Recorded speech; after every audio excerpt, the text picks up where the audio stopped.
got people out there whose boyfriend or girlfriend broke up with them, and they obsess about them. They know what girlfriend they have or boyfriend they have. They know what kind of car they're driving. They know about the new promotion, the new house and shit. We got people out there who've been done wrong. Just can't get over it. Can't get over not getting that school you want to get into. Past failures, disappointments, holding on to all that shit isn't healthy as f. The sun rises and the sun sets, and you're in the same damn spot. So what's your fucking excuse? Is it too cold where you live? Is it too hot where you live? Does it rain too fucking much? Now it's time for some real fucking talk. Maybe you're the only black person applying for a fucking job. Maybe you're the only female. Job, whatever the fuck it may be. Maybe that shit's in your fucking head. Maybe that's your excuse for not being better. Life's a real big fucking picture. When I was young, all those things got in my head. Black, you're not smart enough, single mom, all that bullshit owns space in my head. If you're allowing people and things and situations to own space in your fucking head, you're losing. This is all about the quitting mind. So what's the quitting mind? So let's say it's day one of a job interview. We all know what that fucking feels like. You have your clothes laid out. You got your fucking food ready to go in the morning. You've been preparing for weeks and weeks and weeks. You show up and you bring your best self. You get the fucking job. Merry fucking Christmas. All right. After a couple months, you start showing up to work a little later. You don't look as good. Your clothes aren't fucking laid out. Your breakfast isn't ready. Your mind's getting softer. We do that shit to everything in life. Guess what? Don't have a fucking quitting mind. Repetition every day. I'd rather you hate me and get better than like me and stay the same. A lot of us are full of shit. I was one of those people back in the and sometimes I'm still full of shit. We think that we're working our ass off, working hard. We've been working out hard in the gym for a month, but we haven't seen any results. So we get all fucking down and poopy pants and shit. You study for 30 minutes for a test and you didn't do as well as you thought. What the do you expect? You're not putting in the work. You have to do more. You gotta stop telling yourself that you're doing enough. In life, it's never enough until you feel this overwhelming feeling of man, I'm outworking the crowd. I'm outworking everybody. I'm doing more. It's not until then, once you get there, that's when you know you've done enough. Weak people hate strong minds. And there's an infestation of weak people in this world. See, you're born with one mouth for a reason. To speak what you believe in. Speak your thoughts. Speak your truth.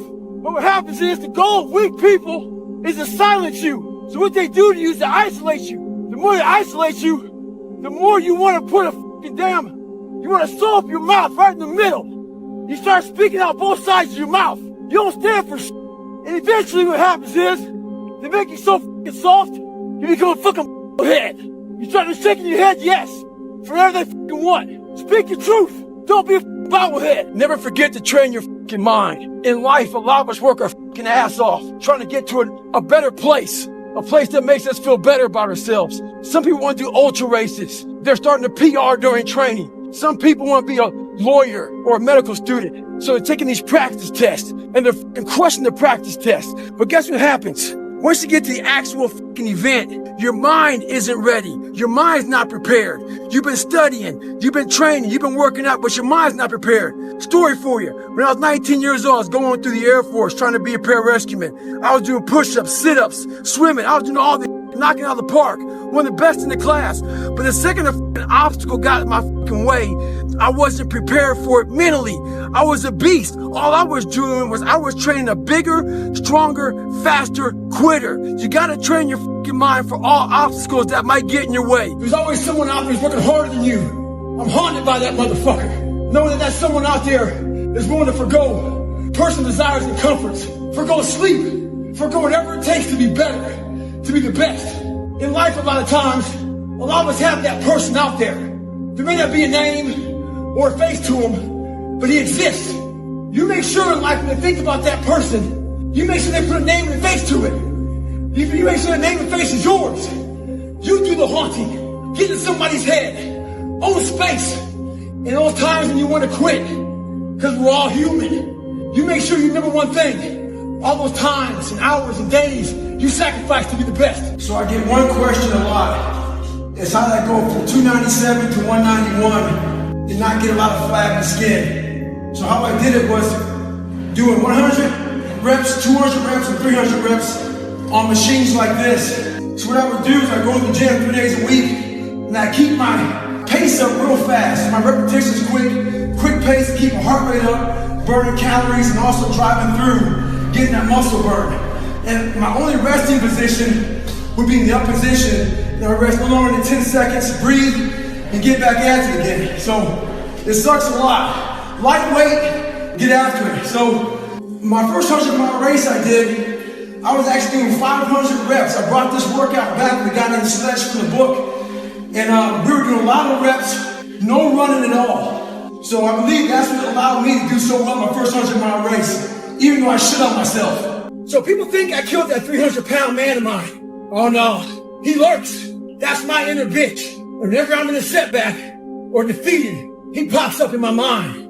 Every morning I wake up and get a nice green smoothie, get after it. This morning, I smell in the kitchen, bacon and eggs cooking. That big boy in my mind, he's always waiting with a knife and fork in one hand. Bib on there so he don't get all fucked up. Wait and call me back to the dark side. Oh no, not today, motherfucker. I know how you look. I know how you sound. There'll always be complications and setbacks before the finish line. We must be ready for them. I can tell by the emails I'm getting talking about I can't get a break in life. I hate that damn mentality, but I can't get a break. You aren't giving any breaks in life. You make them for yourself. We are all being tested in life. While my test is different than yours, you will be tested. And how you face that test and how you overcome that test determines the rest of your life. The one mentality that you must have in life is that regardless of what's in front of you, you still must grind. I'll never be in the Olympics. I'll never be a professional athlete, but still I grind. I fail at most things I do, but still I grind. I don't want to do half the shit I do, but still I grind. And that one day, you see me down a dark alley, run at 1 o'clock in the morning, know one thing, I was grinding. If you can dream and not make dreams your master, we all have dreams. I had it when I was younger, so I figured the best place to make those dreams come true are in isolation. So I walked into isolation as David Goggins, but I walked out of isolation as Goggins. When you become a savage is in isolation. When you're training for a big MMA fight or just a boxing match, you don't stay outside of isolation. You go in isolation, and that's when your mind changes. That's when your focus changes. Your dedication changes. Don't use this time to fuck up your mind. Use it to gain strength, gain focus. Isolation is the key to strengthen your mind. Come on, savage. What the fuck are you waiting on? We sleep 1/3 of our fucking lives, and we think we can take fucking days off. We think we have the right to sit back and give ourselves fucking options on which way we're gonna go in life. Am I gonna run today? Am I gonna work out today? Well, it's Christmas. It's New Year's. It's my birthday. Do you think time gives a fuck that it's Christmas, that it's New Year's, that it's your birthday? You give me too many fucking options. Let me tell you one thing. Time is running out. You keep on sitting around wondering what the fuck you want to do. You're just gonna run out of time. So make sure you do one thing. Stop following the fucking crowd. They may take time off, but you can't afford to. So the other day I went out for a run, and I see this young man. He passes me, he comes back, catches me, gets beside me, starts giving me his resume about his life. He's going through talking about everything he's done. He gets to the point where he said, I just graduated college with 3.8 GPA. I ask him, what's next? He gives me a look like he's bewildered, because I didn't say congratulations. I said what's next because basically, if you have a long laundry list of fucking shit you want to accomplish in life, you sit back and you're very happy. You sit back on your accomplishments and say, wow, it's like a nice warm blanket. It's nice and comfortable. You don't want to do it anymore. A lot of us have these I love me walls, certificates, trophies, plaques. I put all that shit in storage. As a reminder, I have more to do. Greatness is something you're in every fucking day. Keep on fucking working. Think about how many years, months, hours, seconds, days, all that you have wasted on people who suck the fucking life out of you. Today's a good day for you to go through and can those motherfuckers who only call you when they fucking need something. Shit can those motherfuckers who can't get over shit, who continue to bring up from the past who can't move forward. Life is short. Life is precious. Spend that time with the people you love, the people you want to give that time to.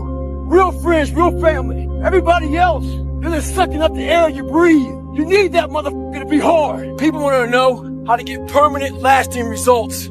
This shit's not easy. Some folks go from heavy to losing weight, back to heavy again. Some folks go from lazy to studs, back to lazy. The list goes on and on and on. A lot of folks take the 4-lane highway to get their results. The 4-lane highway is just that. It's the easy route. On that highway, they have road signs. 5 miles up, hotel. 10 miles up, restaurant. Restrooms, all that shit. It's the easy roadmap to success. Nothing there is permanent. But the other choice that makes permanent is the shovel. That shovel leaves you with calluses on your brain, on your hands. They're permanent. Pick up the shovel. Life is hard. It's kicking your ass. There's a tactic in wildland firefighting that when the fire is coming at you and there's no escape route, it's a risky maneuver, but you start a fire around you. That fire around you starts to kill off and burn off all those fuels. It creates a black around you. The black means you can't get burned the f*** over. Some of you all out there need to create a fire with inside of your f***ing ass and get the f*** out of hell. So this morning, I was getting ready to go for a run with a few guys. So I was taking my shirt off, and they saw my stretch marks. And one guy asked me, where the f*** did you get those stretch marks from? So I had to share with this guy where all this scarring was. That was 297 pounds, insecure, had doubts, had a f***ed up mind. So there's a lot of scars we have on our bodies that people can see, and they tell a story.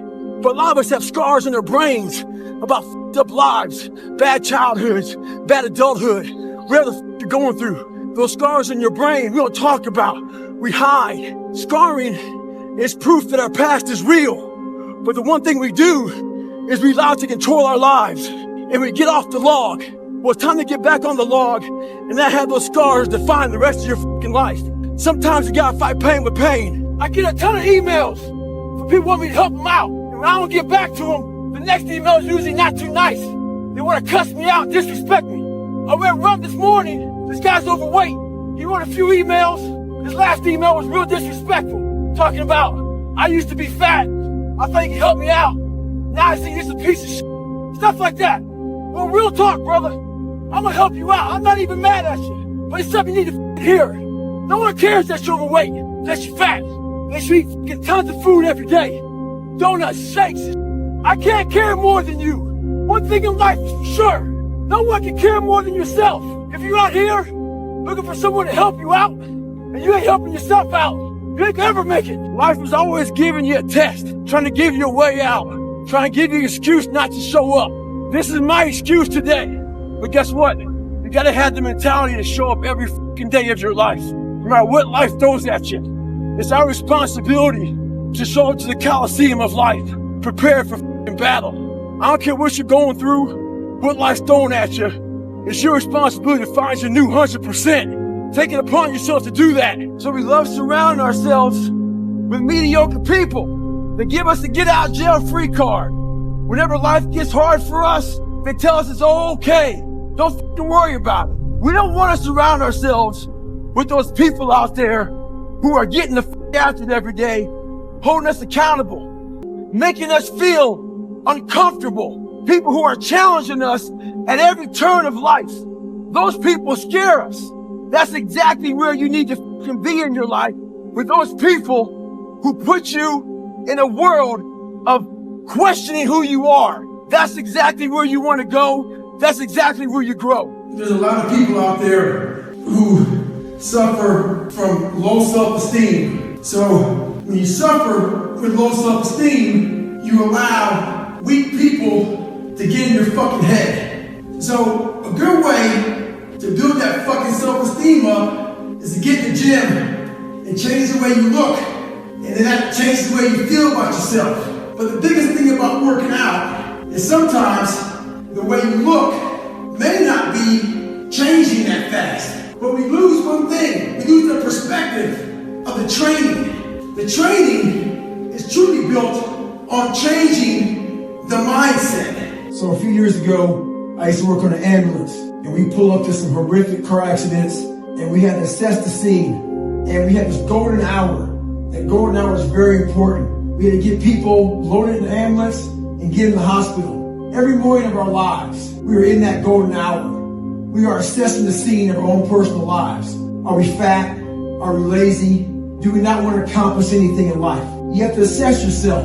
After you assess yourself, you have to formulate a plan. That plan is to fix what the fuck is wrong with you. If you don't do that in life, you will continue just to lay there and die and rot away. So make sure you do one thing for yourself in life. Make sure you save yourself. Assess yourself and fix the problem. Before I joined the military, I hated the water, so I had to go practice. So every morning I wake up, I go to the pool. Before I jumped in that water, I put my toe in the water to feel how cold it was. Me doing that was my silent protest. It was me feeling sorry for myself. It was me being a little bitch. And I realized if you're gonna do something, anything in life, you better attack it. A lot of us are going through wanting to be better, wanting to find more. And what we're doing is we're putting our toe in the water of life to see how cold it is. We're not attacking anything. We're going at it half-assed. There's one thing for sure. A lot of us think we can rise to the occasion. When you can't, you fall back on your training. And if your training sucks, so will you.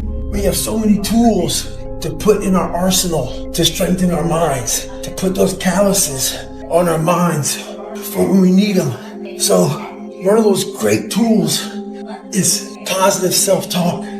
Positive self-talk works well, but you gotta put the work behind it. It's gotta be the truth. Positive self-talk has to be the truth. So let's say you're taking a test, hard test in college, but you haven't studied, but you have a positive mindset, and you have positive self-talk going into it. Chances are, you're gonna fail that test. Positive self-talk doesn't work unless you put the work behind it. It's only bullshit. Put the work behind your positive self-talk.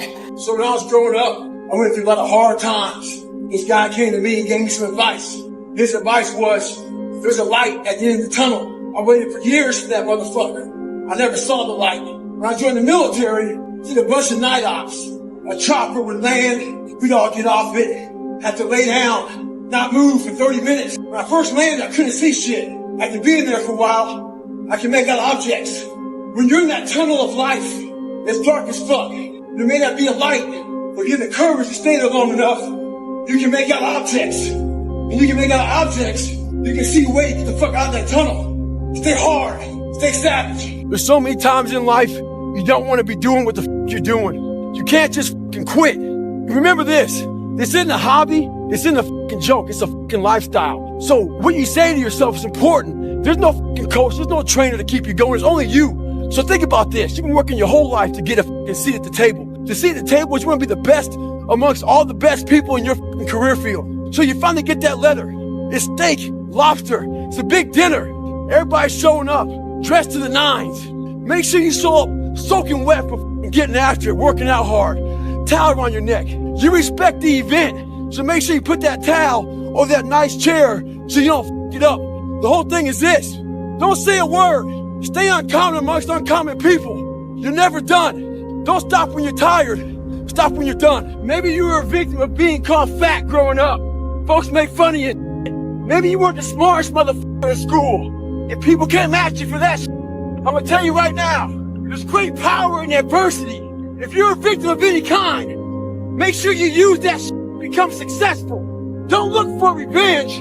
Look for the reckoning. And I guarantee you, all those people who with you growing up, you might just be their boss. They'll come looking for a favor. And when they do, you got an option to say okay, or do what I do and say go f yourself. The first thing you gotta do is the exact opposite of everybody else. I own a bulldog. I've owned lots of dogs in my lifetime, but I've never seen a dog eat like this. You put the food down, she buries her face in the bowl and attacks it, never looks up. So I was worried about it. So I called the breeder. I asked the breeder, what's up with this shit? She says yes. As puppies, there's limited food, so they attack it. They're afraid they won't eat. So I figured she'd outgrow it. 6 years later, she's got her own bowl, refrigerator full of food. But her mentality is the exact same. She acts like there's 20 fucking puppies out there. trying to steal her food. When you get that kind of mentality, you'll be successful. Life has a great way of conditioning your mind. Being the color I am, not real dark, and being light complected, I didn't fit in anywhere. I got caught around whites, I got caught half-breed, and sold out around some blacks. My mind was in the valley, I was stuck in there, until I was willing to climb the mountain and look down on the reality of my life. The reality of my life was I had a lot of friends. I didn't see that, I saw this. A lot of us were predisposed, so our mindset does one thing. You hear one thing, and you're ready to jump the gun, go off. I was defensive growing up, ready to hear something negative. Right now we got a lot of bad going on in the world. We gotta stop being defensive. We gotta hear everybody's whether it be bad or good. Be ready to listen. Once again, not every message I have is for everybody. So as weak or soft people out there who want to pick apart the messages, just tune it out. Life ain't about medals, ain't about certificates, it ain't about houses, money, cars, fame, all that bull. It's about scars. So when you get judged, when everything is said and done with, you won't get judged on your medals. You get judged on your scars. Those scars show your willingness to get to the other side. They show your failures. They show your willingness to start from scratch. They show what you're willing to do to go the distance, to see what you're capable of. So make sure in life, don't be afraid to get scars. The mind's a medieval motherfucker. It's constantly fighting against you. It's the only thing in the history of the fucking world that shows up on time, every time. It has a tactical advantage over you. It knows your fears. It knows your insecurities. It knows everything about you. It may be the only thing in that world that knows all about you. You gotta know about it. It's gonna show up when you don't wanna show up. It's gonna show up at the worst time possible when you wanna be successful. It's gonna say, take the easy road. Take the easy way out. You gotta learn your brain like your brain has learned you. This isn't for anyone looking for a break. There is no finish line, so stop looking for one. Don't believe if you work your ass off that one day you'll hit that finish line. There's only one finish line in life, and that is death. We must find our limits in everything we do and push slightly beyond it. Remember this, just because you worked your ass off, it doesn't mean you will achieve what you've been working for. Very few of the mindset to work their ass off with no guarantee of success. Never expect immediate results. Have an endurance mindset. Be willing to stay in the suck longer than anyone else. True victory comes when there are no crowds and no finish lines. The real victory is your willingness to work your ass off while no one is watching. When I was in training, we had a guy with this funky ass attitude. Brought it every day. It was contagious. He just wouldn't fucking go away. He wouldn't quit. So I knew there's one evolution out there that he'd think about quitting on. It was called steel pier. They lay you on this steel pier. They hold you down. It's windy and cold in San Diego. They put you in the water and you repeat that cycle. We're in the water treading. He looks at me and goes, Goggins, you want to quit? I go, yeah, let's get the fuck out of here, man. We walk to the bell. He rings it. He looks at me, waits for me to ring it. I said, well, stay a little longer. Have fun in your civilian life. Hey, you got a bad attitude? Stay at home. One thing more contagious than a good attitude is a bad one. Stay hard. One of the keys to my success in life was I was able to see myself at the end of a very difficult task before I even started it. When I was 297, out of shape and afraid of water, I was able to see myself at graduation as a Navy SEAL. But as time went on, I kept on getting rolled back to day one. And every day got longer and longer. So what I had to do was I had to take this big chunk and make it small. So I became the master of the one day that I was living. We have to do that now. We don't know when the end is coming to this. So we got to master that one day. It may keep on getting pushed back day after day. We master that day, and when it be harder and stronger, you'll figure it out. Life will not always be 70 and sunny. Life is the ultimate competitor. It's relentless. It will continue to attack you when you least expect it. We must learn to adapt and overcome to any and all obstacles that are in front of us. We have to evolve. And the way I evolved was I changed my diet. Had to start doing a lot more cross training. When the obstacle gets in front of you, don't let it stop you. Don't let it deter you. Navigate around that motherfucker. You don't find inspiration by not living in the grip of life. You need to live in the grip of life to find inspiration. Put challenges in front of yourself. When you put a challenge in front of yourself and you attack it, that's when you find inspiration. Try to be 10% better than you were last week. So if you're running 30 miles a week, run 33. If you're swimming 500 meters, swim 550. And some of you aren't doing, your 10% is just getting off the fucking couch. The more you walk away from accountability, the weaker you become. Find yourself in the grip of life. You can't find yourself by doing nothing.